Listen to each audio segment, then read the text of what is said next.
Welcome to the Effortless English Show with the world's #1 English teacher, AJ Hogue, where AJ's more than 40 million students worldwide finally learn English once and for all, without the boring textbooks, classrooms, and grammar drills.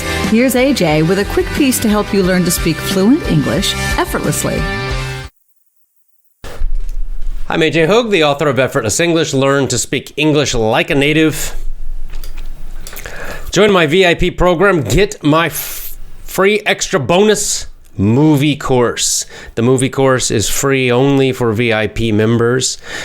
So become a VIP member, and of course you get the normal VIP lessons. You will speak English fluently, speak English powerfully, confidently, speak English effortlessly when you join my VIP program, and also get the first movie course as a bonus, as an extra.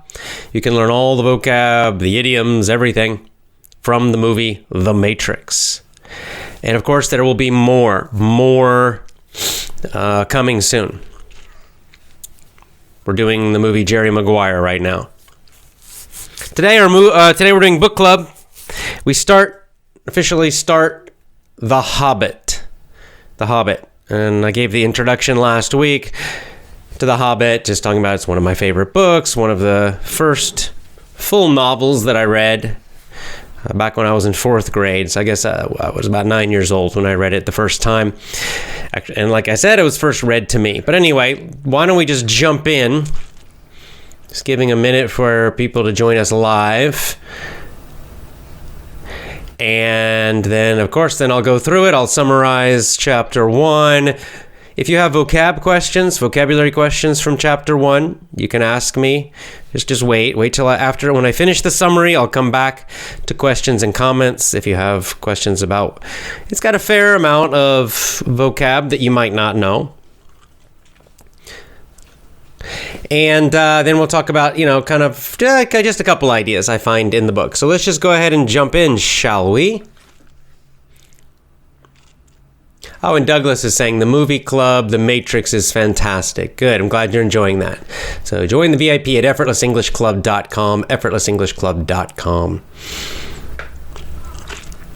So Vika says, how do you become a VIP member? Go to effortlessenglishclub.com. That's where you join. All right, let's start it, guys. Let's get into The Hobbit. Chapter 1 begins, in a hole in the ground there lived a hobbit, not a nasty, dirty, wet hole, filled with the ends of worms and an oozy smell, nor yet a dry, bare, sandy hole with nothing in it to sit down on or to eat. It was a hobbit hole, and that means comfort. Comfort. So we meet Bilbo Baggins. Bilbo Baggins likes to be comfortable. He's a comfortable man, a comfortable hobbit, not a man. He's a hobbit. And first, Tolkien, the writer, describes Bilbo. So hobbits are short. I think all of you know what a hobbit is, right? Little guys. And he was considered very respectable. The Baggins, right? His family, the Baggins family, very respectable. They never had adventures. They never did anything unexpected. So hobbits like to be comfortable generally. Hobbits don't like to do anything unexpected. You can just think of them as like good little suburban people, little middle-class people. They like to stay in their comfort zone, right? They like good food. They like a peaceful, quiet life. That's what hobbits are like. And that's what Bilbo Baggins' family was like. And it seems that's what Bilbo Baggins was like, right?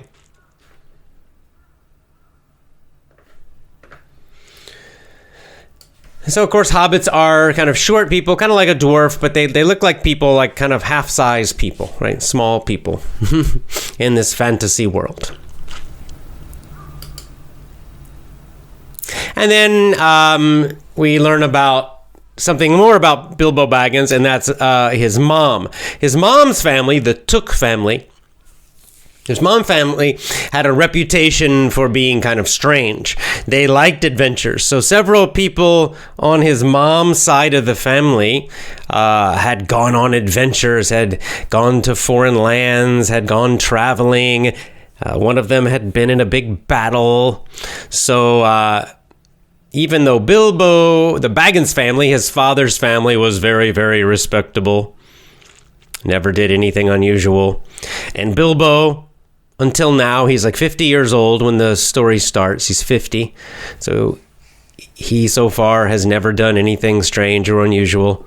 Very respectable. But in his family history, his mom and his mom's family, they were the adventurers. So maybe he has something inside him from his mom's side. And then it says, he was grown up. He was an adult. He was 50 years old.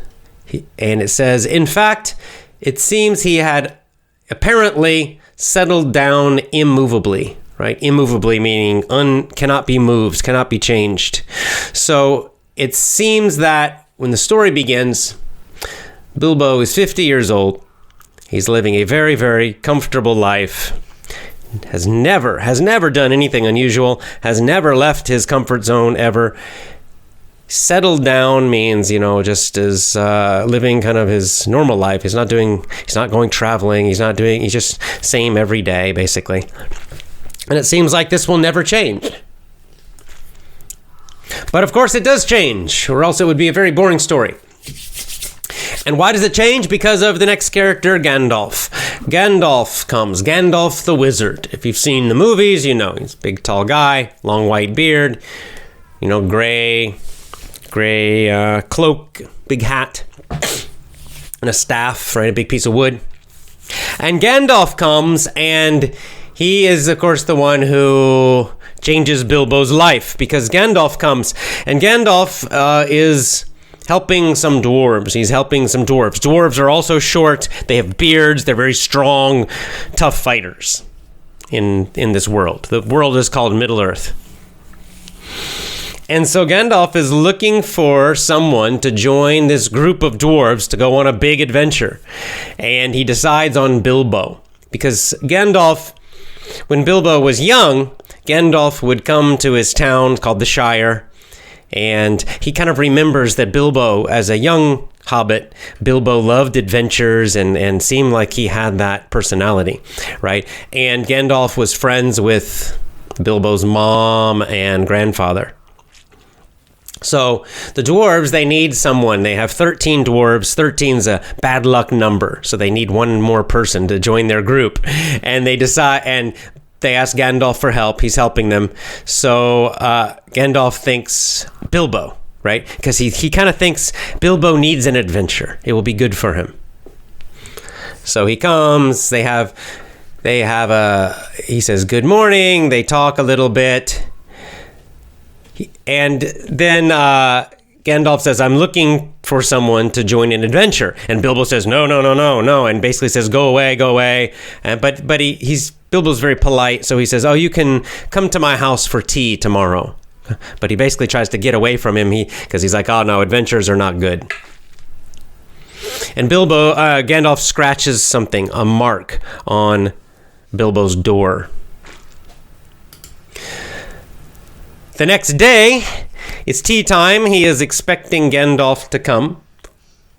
But instead, when there's a knock on his door, he opens the door and there is a dwarf. A dwarf with a big beard and a gold belt. And Bilbo's shocked, like, huh? And the dwarf acts, just comes into the house. Just says, oh, hi, how are you? Acts like he's supposed to be there. The dwarf acts like he has been invited. And he just walks in. And Bilbo's kind of, Bilbo's very polite. So he says, come in, And he kind of gives him some tea. And then there's another knock on the door. And then more dwarves come. And this keeps happening, right? Another knock, more dwarves. Another knock, more dwarves. And then finally, total of 13 dwarves. And finally Gandalf arrives too. And Bilbo, again, he's living this super comfortable life, the same every day, and he's all flustered. Flustered meaning kind of emotional, upset, confused, all together. He's flustered. Oh, he doesn't know what's happening. What's happening? All these dwarves are suddenly in his house, and they're eating all his food. He keeps bringing them food. Again, he's a good host, so he's feeding them tea and coffee and beer and his food, and they're eating everything, and he's totally confused. He has no idea what's going on, why all these dwarves are there. And then Gandalf comes, but he doesn't have a chance to ask Gandalf, what's happening?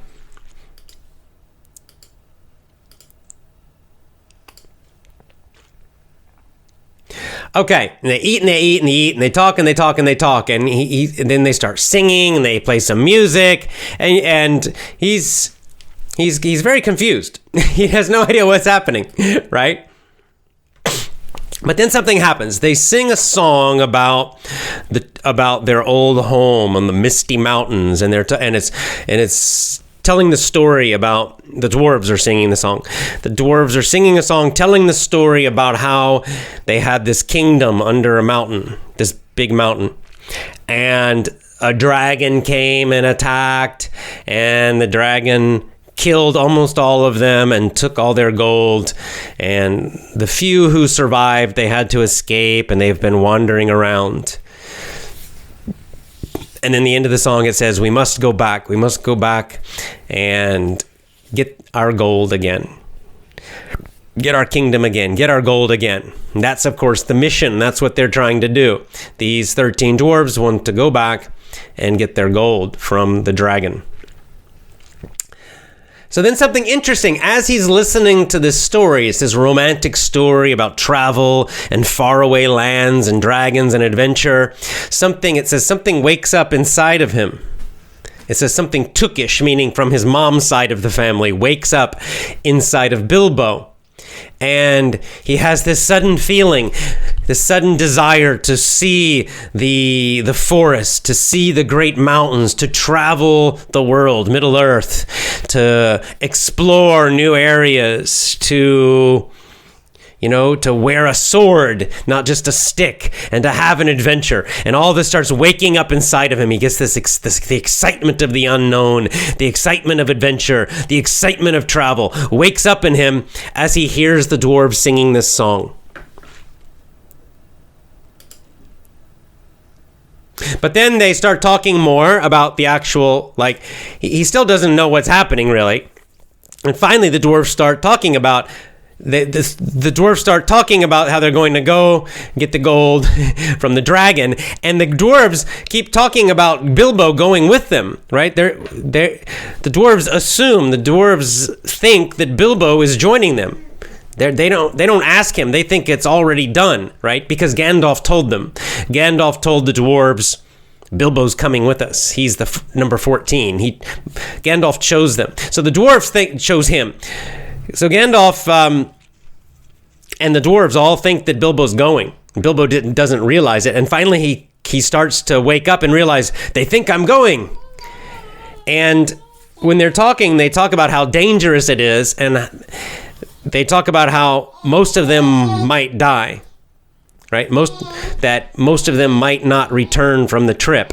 And then he he suddenly becomes really scared when he thinks, oh, they want me to go with them, and we might all die.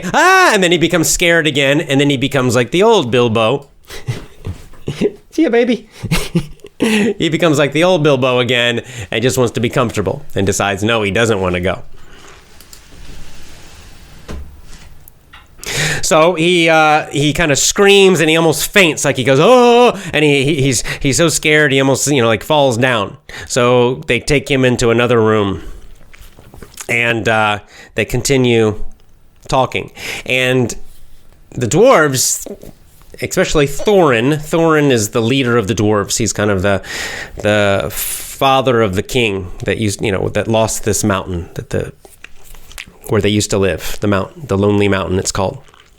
So Bilbo's in the next room because he's suddenly so afraid. And the dwarves start talking, and they're saying bad things about him. They start complaining to Gandalf. They said, oh, who is this guy, right? Who is this Bilbo guy? He seems like he's too excited. He seems like he's just small. He seems like he's weak. He seems like he's afraid. This guy's no good. This Bilbo guy's no good. And so what happens is Bilbo's listening to this and listening to them criticize him and saying he's no good. So, like, Bilbo's pride kind of wakes up in a good way, his dignity. And he's like, he doesn't like that they're criticizing him and saying he's no good. So, again, like, the adventure side wakes up and he goes back into the room and he says, wait a second, you think I'm no good? I'll show you that I am good. Right? And so, like, even though part of him is saying, what are you doing? This is crazy. Shut up, don't talk. But this other side, kind of the adventurous side and the part that's kind of proud, he tells them, no, I'll show you. I'll go. I can do it. And he volunteers to go with them. And then they're kind of arguing back and forth about it. And Gandalf finally just says, look, I chose him. And they all listen to Gandalf because he's the kind of the big leader. He says, no more arguments. I chose Bilbo. And he says, this is what he says about Bilbo. There's a lot more in him than you guess. And a deal more than he has any idea of himself.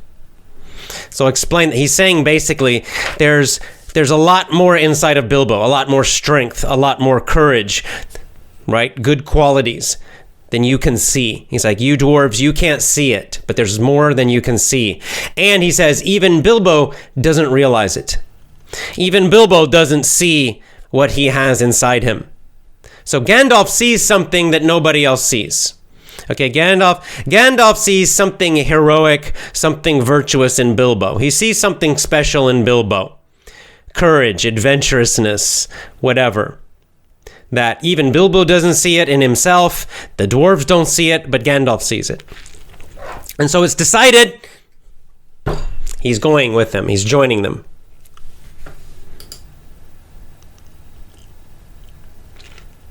And then kind of, it keeps going back and forth. What happens is he keeps going back and forth because they'll start talking about danger and they talk more about the dragon and they tell the story about how the dragon came and killed all the dwarves. Then he becomes scared again. Then they show a map and Bilbo loves maps, right? It kind of gets him excited about travel. So then he becomes excited again.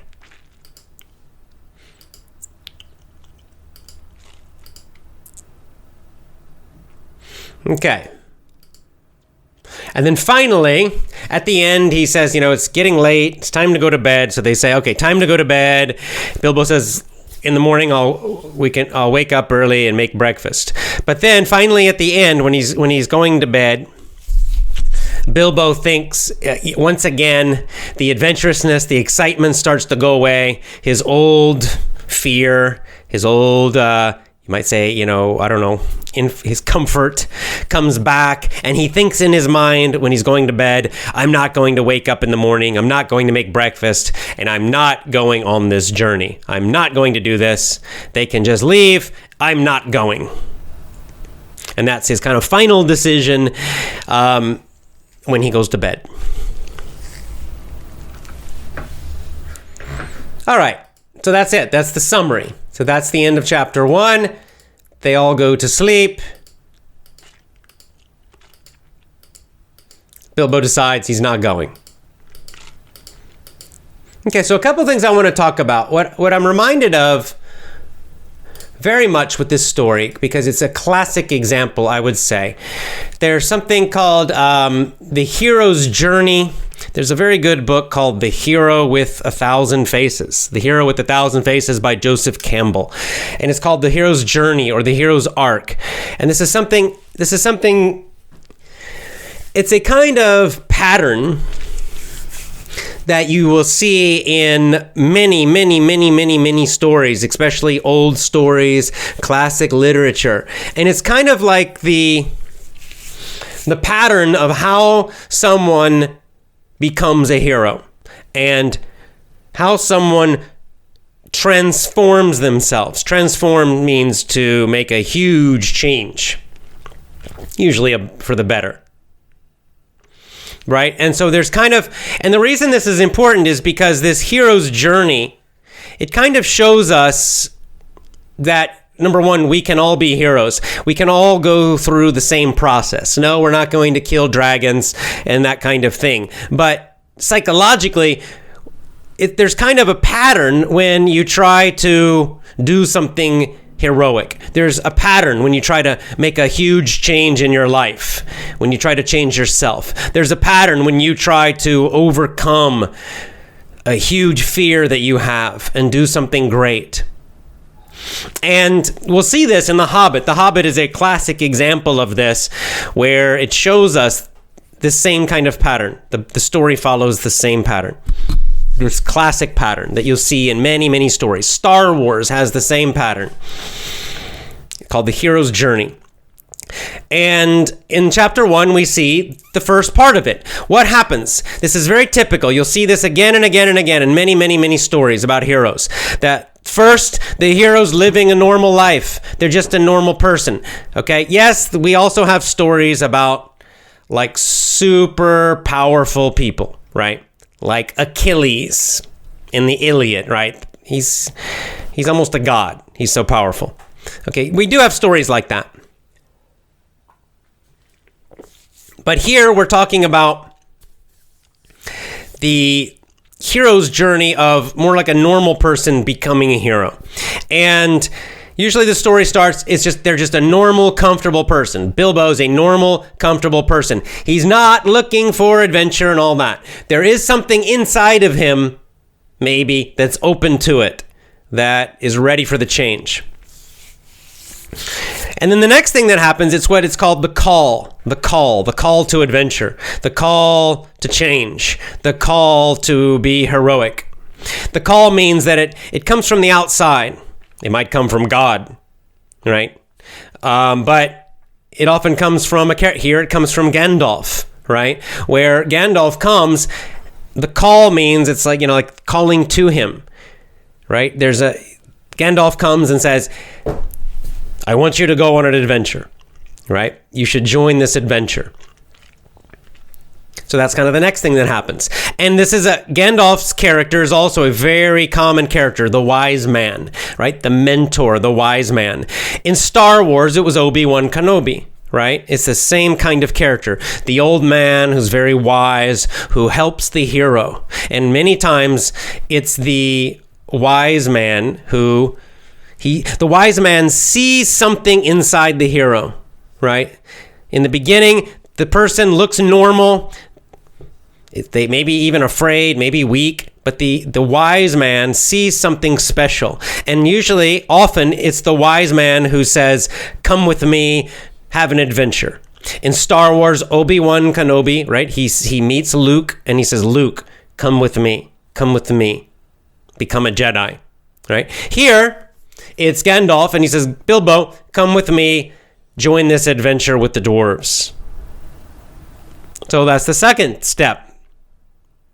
The third step that happens every time, the hero refuses. They do not say yes immediately, right? Because they're living a comfortable life and they are afraid. And see, this is a good message for all of us. This is something there's a message in this for all of us normal people. That these great heroes in the beginning are afraid and they say no. They don't want to face danger. They don't, even part of them wants to go, but a big part of them is afraid. Bilbo's afraid to go on adventure. He's got a comfortable life, right? He doesn't want to leave his comfort zone. He doesn't want to leave his comfortable life. He's afraid of going and fighting dragons and things, right? So he says no. He says, no, I'm not going to go. I don't want to go. Right? And this is what happens with most normal people when you have a chance for something big. Like, some of you, we've got in the comments talking about starting your own business.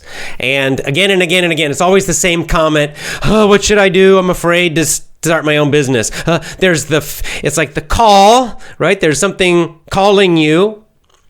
Maybe just your own mind or intuition. I should start my own business. I should do this adventure. But then what happens next? You say, no. And all the fear comes up. All the fear comes up. When you think about doing some big, great thing, making a big change, a big adventure, something risky, It's very normal, just like Bilbo, just like Luke Skywalker in Star Wars, that you say, no, I can't do it. Oh, no, no, no, no, no, no, no, no. And then what's next? Then what's next is there is this kind of back and forth. So first they say no, right? Then there's a kind of a mental, emotional struggle, a conflict, a fight, an emotional fight inside the hero, right? Part of them says, yes, yes, I should go, I should do it. And another part says, no, no, no, no, no, don't go. They're afraid. So it's this fight inside between the fear and the comfort on one side, and then on the other side, the courage, the desire for adventure, the desire to change.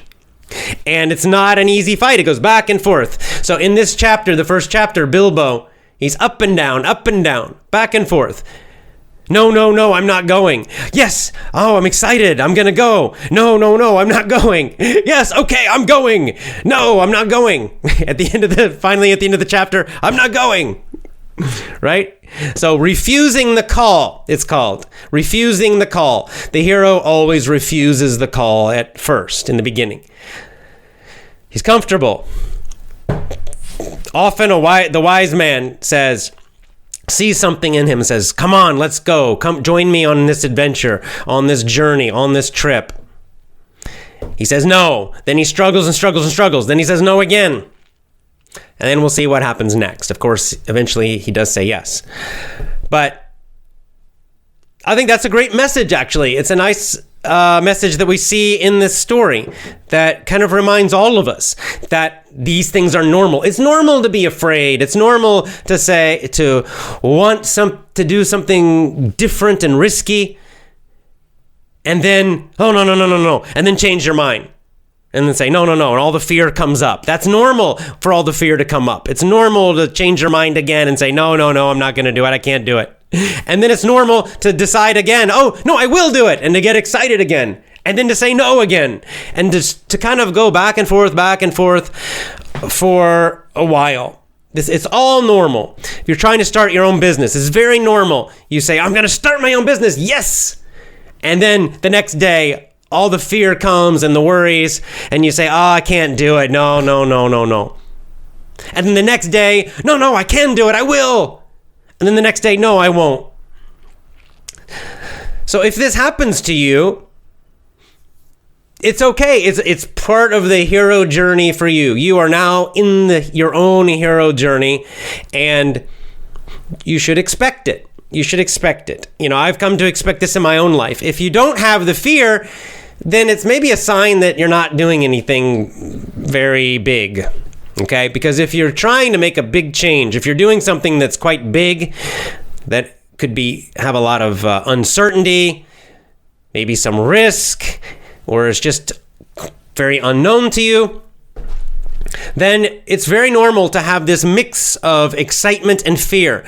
That's a really good sign in your life. I find it also in my life, when there's a mix of excitement and fear together, this is probably a good thing.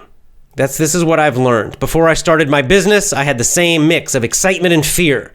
Before I went traveling my first few times, the same mix of excitement and fear. Before I went to live in other countries and work, excitement and fear together. Before we had our children, excitement and fear at the same time.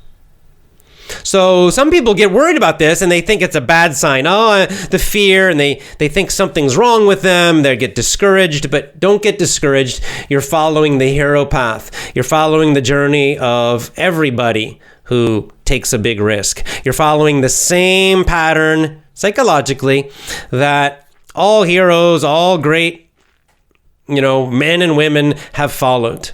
And even not so great. Okay? So it doesn't, big or small, you're following that path. So you should expect these things. This is what we can learn from stories like this, like Star Wars, like others, that you learn to expect all of these things. I think with the wise man, we also see how it's very helpful to have a mentor. That sometimes we need someone outside to give us some encouragement. Right? A coach, a mentor, It could be anybody, but that somebody sees something in us. Maybe we don't see it ourselves, but they encourage us just a little bit. That's important. That's so you need to find that. You can find that. I mean, you can use me for that. The podcast. I've used books. I found this kind of encouragement in books. If you're really lucky, you have someone in your life who will do this, face to face with you, who will encourage you to take these risks, to go on these adventures, and they will make you feel stronger, and they'll see something in you. Maybe you don't even see it yourself. So it's very helpful to find that encouragement, that when you're struggling, sometimes you need that mentor or coach or whatever to give you that little bit of encouragement. You just need a little bit of encouragement, and then like Bilbo, you'll go on your adventure. You'll take the risk. And of course we know in the next chapter, Bilbo will go. He's going to go. Alrighty, let's go to questions and comments. If you have questions about, anything, the story, or comments about the story, the ideas in this chapter 1, or also if you have vocab there's probably a good amount of vocabulary in chapter 1 that you might have a question about. Excuse me. All right.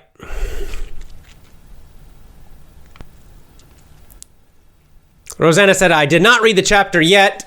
I bought the book, but I haven't read it. Well, just read it now. You can read it after watching this. That's fine also.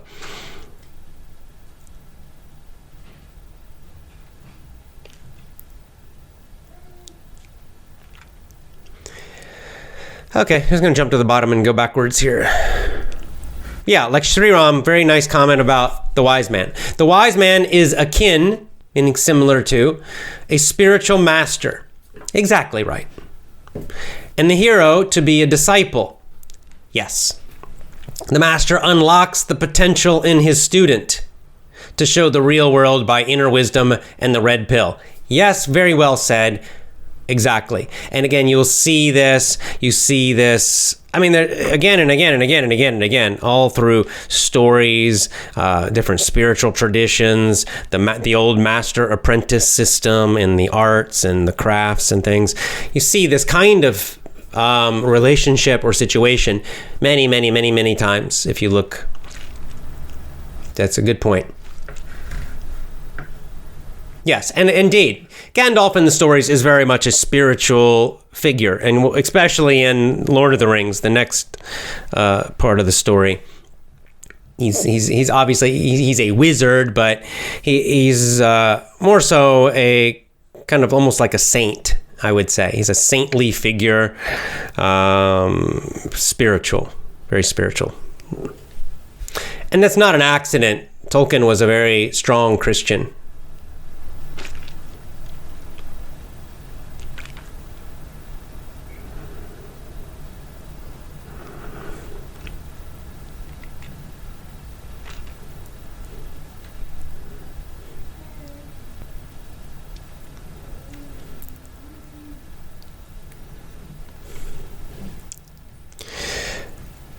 Yeah, like Faith Channel says, the devil and the angel. Kind of, yeah. You can think about that, right?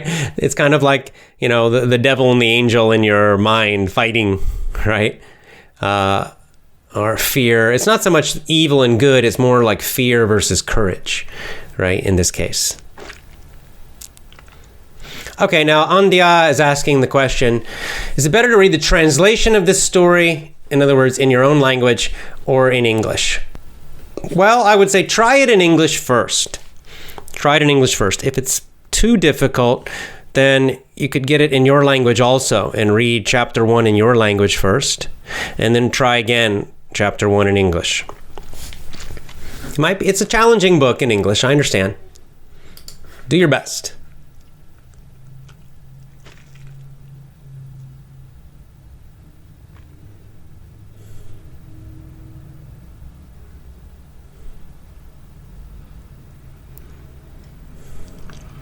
Okay, and it's another kind of question about how to use this. Is it more useful to do extensive or intensive reading of this book, The Hobbit?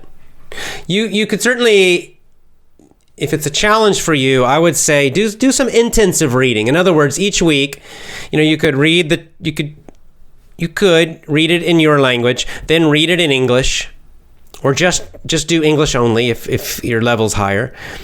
And get the audiobook too, so you can listen to the audio of the chapter, and then maybe you could read the chapter again. So you might read the chapter a couple times and listen a couple times, or more if you want. If you really like the story, you could do it several times. It's kind of up to you. Arvendra says, my beard looks good. Thank you.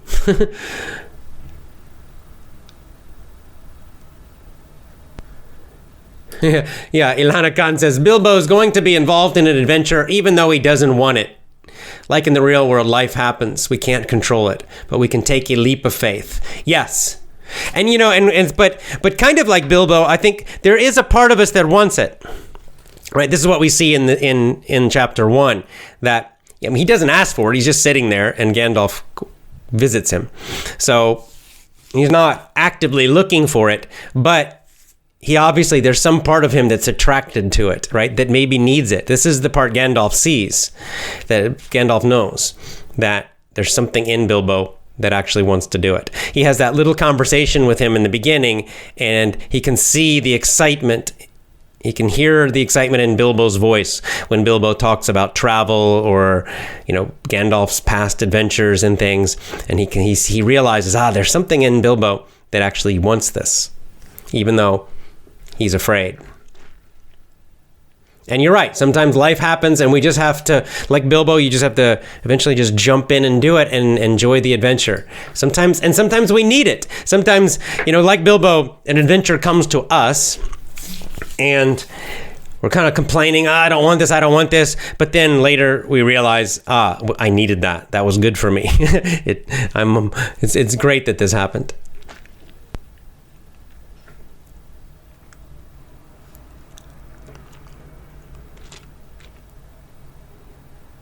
How can I download the chapters? Asks Angie. You can buy the ebook on most websites, bookseller websites. So Amazon, Kobo. I'm sure there are other ones. You could get the ebook for this. The Hobbit by J.R.R. Tolkien.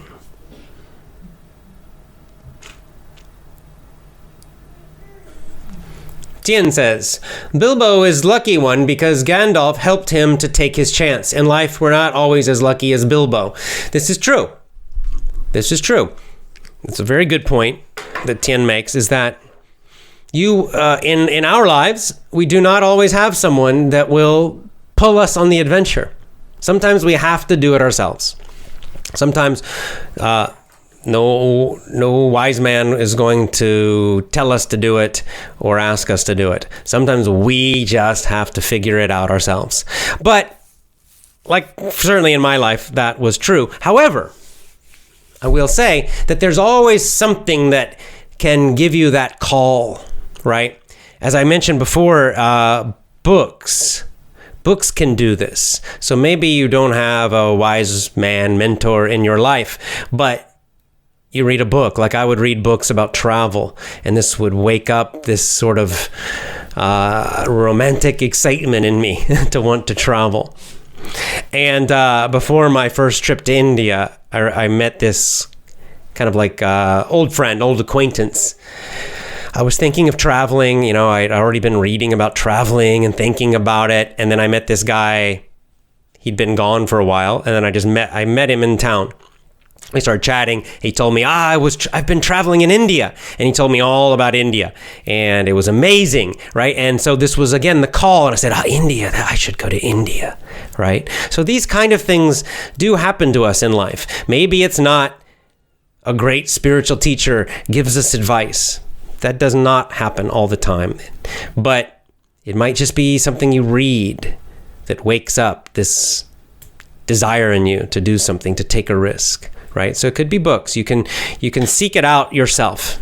You don't have to wait till Gandalf knocks on your door.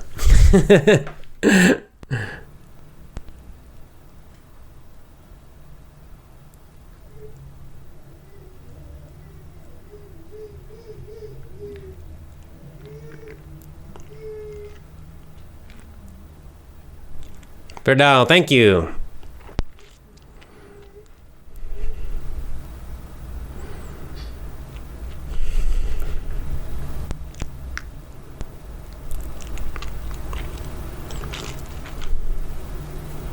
Who will be the next AJ after you? I don't know. We'll see if my children want to do it.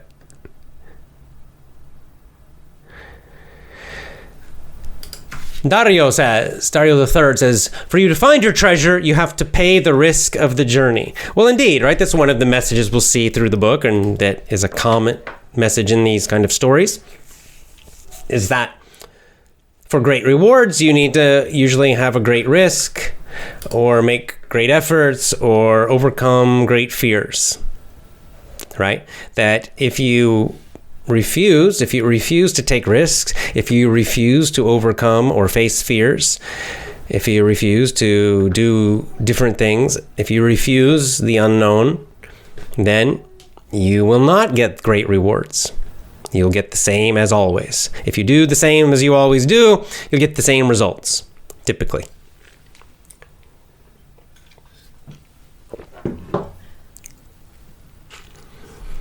Tom90 says, I think the old books and stories are better than nowadays. Yeah, I 100% agree to that. For sure. BK Dogner says, adventure changes lives also. Yes, we'll see that. Okay, so now we see the beginning. Bilbo. Kind of fat. Very comfortable. Fearful. A little silly. We're going to see that by the end of the story, he'll be a very, very, very different person, right? Because he's going to go through a lot of danger, a lot of adventures. He's going to have to overcome a lot of fear. He has to find a lot of courage inside of him. He gets a huge amount of experience, does amazing things. But, by the end, he's very, very, very different.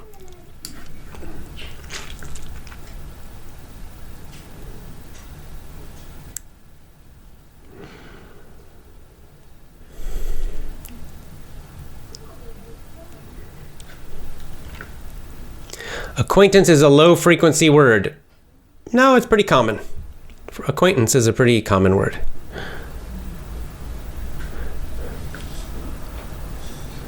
Who's your favorite? Danilo Silva says, "Who's your favorite character in the book?"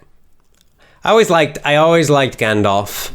He's kind of that father figure, wise man figure. So. He's, I think a lot of people really like that character because, all of us, I think, can sort of appreciate that. Maybe all of us kind of wish we had someone like that in our life, right? Gandalf, there's some spiritual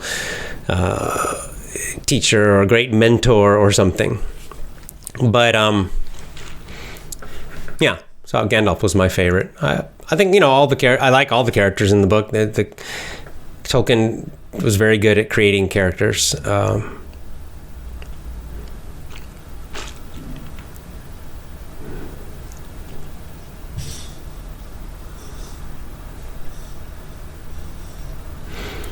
Renas, you can do both, or you could just do VIP only. It's up to you.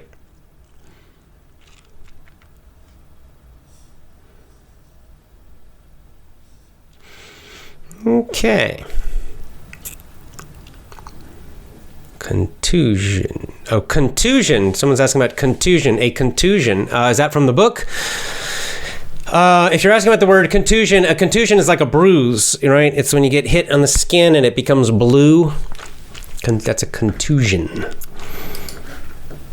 Was that in the book? Was that in chapter 1? I don't remember that word.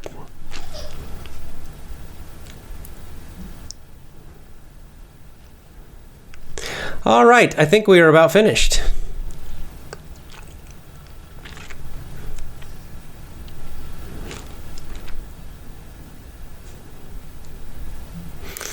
Asking about, I thought friend or dude was more common. Well, friend and acquaintance mean different things. It's a different meaning. A friend is a closer relationship. An acquaintance is someone that you know, but they're not a friend, right? You may know their name, but they're not really a friend.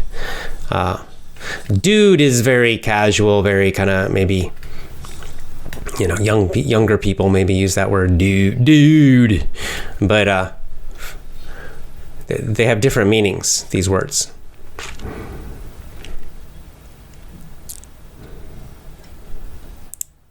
All right, guys, I think that's it. Looks like that's all the comments about the book.